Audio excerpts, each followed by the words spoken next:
টানা বৃষ্টিতে মাটি ধস দেখা দিয়েছে লক্ষ্মীপুরের রামগতি উপজেলার ভোলা নদীর উপর নির্মিত সেতুর দুই পাশে।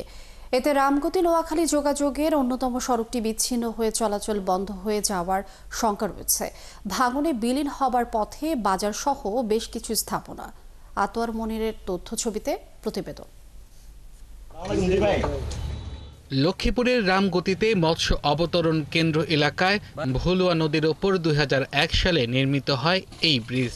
যে কোনো সময় সেতুর উপরে উঠতে হলেই বিপাকে চালকরা, কারণ ভাঙনে ব্রিজের নিচ থেকে মাটি সরে গেছে, ফাটল দেখা দিয়েছে দুই পাশে। এলাকাবাসী জানান, ভলুয়া নদীর ব্রিজের দুই পাশে ডুবোচর রয়েছে। ভাটার সময় পূর্ব পাশের চর দেখা যায়। এই চরের কারণেই নদী গতিপথ বদলেছে। ব্রিজের দুই পাশে দেখা দিয়েছে ভাঙন। এই চরটা যদি প্রশাসন দেখতো, সোজা যদি কাটি দিত, পানিটা সোজা যাইতো। এই ঠিক এরকম আরেকটা চর ওইদিকেও বাড়ছে। হ্যাঁ, এই দুইটা চরের কারণে পানি এদিকেও বাড়ি খায়, ব্রিজের গোড়ায় এদিকেও বাড়ি খায়। ছোট হয়ে গেছে, নদীটা বড় হয়ে গেছে, এই কারণে আগামাথা মাটি, এই কারণে ব্রিজটা যে কোনো সময় ঝুঁকিপূর্ণ, ভাঙ্গি নদীতে পড়ে যাইতে সম্ভাবনা বেশি। গার্ডারের নিচে মাটি সরে গেছে এবং সড়কটি প্রায় ভেঙে যাওয়ার মতো অবস্থা। এলাকাবাসী জানান, ভাঙনে ৫ শতাধিক কবর সহ বিভিন্ন অবকাঠামো নদীতে হারিয়ে গেছে। যে কোনো সময় বাজার সহ সড়কটিও নিশ্চিহ্ন হওয়ার ভয় আছে। তাই ভলুয়া নদী খনন, জিওব্যাগ ডাম্পিং ও বাঁধ নির্মাণের মাধ্যমে বাজার সহ সড়ক ব্রিজ রক্ষার দাবি তাদের। এই বৃষ্টি যদি বিচ্ছিন্ন হয়ে যায়, বছর থেকে কোনো ফলাফল রাম করতে যায় পড়ালেখা করতে পারবে না। যে এখান দিয়ে এখন যে ভেঙে যাইতেছে রোডটা, মনে হয় যে আর কিছুদিন পরে থাকবে না, এটা মানে পড়ে যাবে।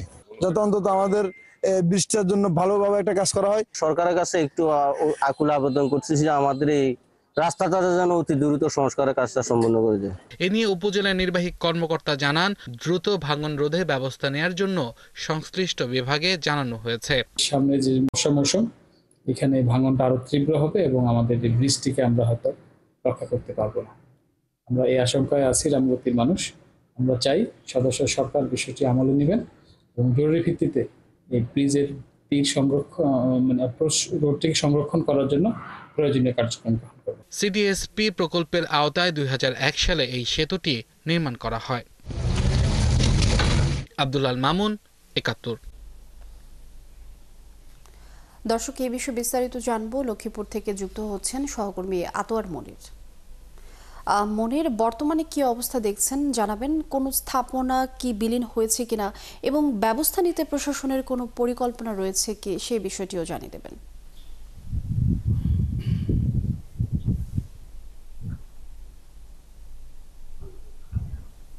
লিমিয়া, আমি এই মুহূর্তে আছি লক্ষ্মীপুরের যে ভলুয়া নদী, এই নদীর ঘিরে। আপনি এই সম্ভবত দেখবেন যে এই ভলুয়া নদীর বিভিন্ন অংশে এই ছোট ছোট এই মাঝখানে যে অর্থাৎ চরের মতো যে চর জেগে উঠেছে, যার কারণে নদীর যে স্রোত, এই স্রোত চলতে গিয়ে অনেকটাই বাধাগ্রস্ত হয় এবং যার কারণে এই স্রোত বাধাগ্রস্ত হয়ে বিভিন্ন অংশে ভাঙছে।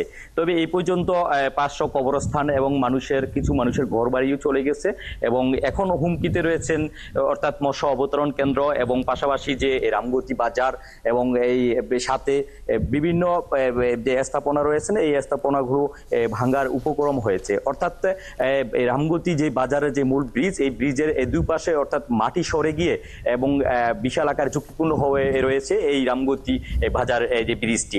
অর্থাৎ এই ব্রিজটি বলা চলে যে এক ধরনের ঝুঁকিতে রয়েছে। তবে বিষয়টি নিয়ে কথা বলেছি যে পানি উন্নয়ন বোর্ডের নির্বাহী প্রকৌশলী নাহিদুজ্জামান খান, তিনি বলেছেন যে এই বছর এখনো পর্যন্ত যে বরাদ্দ না থাকায়, যে জরুরি ভিত্তিতে যে বরাদ্দ আছে, বিভিন্ন জায়গায় এই বরাদ্দের কাজ করা হয়েছে। তবে এই খননের যে বিষয়টি একটি যে এই বিষয়ে প্ল্যান পাঠানো হবে। এরপরে যদি সেই প্ল্যান অর্থাৎ যে প্রকল্প দেওয়া হয়, সেই প্রকল্প যদি প্রস্তুত হয়ে যখন আসে তখন খননের কাজ করা হবে। তবে এই বিষয়টি পানি উন্নয়ন বোর্ড বিভাগ যে অবহিত আছেন এবং পাশাপাশি যেই তত্ত্বাবধানে অর্থাৎ এলজিইডি যে নির্বাহী প্রকৌশলী, ওনার সাথে কথা বলেছি। উনি বলছেন যে প্রতি বছরই ওনারা এই আতোয়ার মনির, অনেক ধন্যবাদ।